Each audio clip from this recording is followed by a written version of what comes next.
Ezra chapter 3. And when the 7th month had come, and the children of Israel were in the cities, the people gathered together as one man to Jerusalem. Then Yeshua, the son of Jehozadak, and his brethren the priests, and Zerubbabel, the son of Shealtiel, and his brethren, arose and built the altar of the God of Israel to offer burnt offerings on it, as it is written in the law of Moses, the man of God.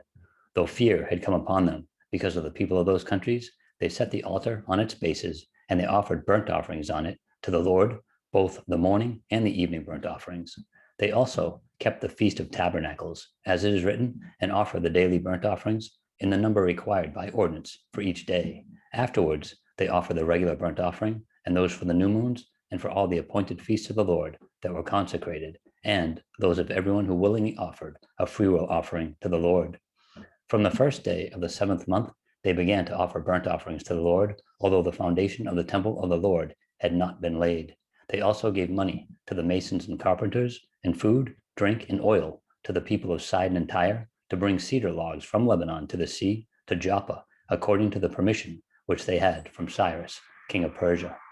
Now, in the 2nd month of the 2nd year of their coming to the house of God at Jerusalem, Zerubbabel, the son of Shealtiel, Yeshua, the son of Jehozadak, and the rest of their brethren, the priests and the Levites, and all those who had come out to the captivity to Jerusalem, began work and appointed the Levites from 20 years old and above to oversee the work of the house of the Lord. Then Yeshua with his sons and brothers, Kadmiel with his sons, and the sons of Judah arose as one to oversee those working on the house of God, the sons of Henadad with their sons and their brethren, the Levites.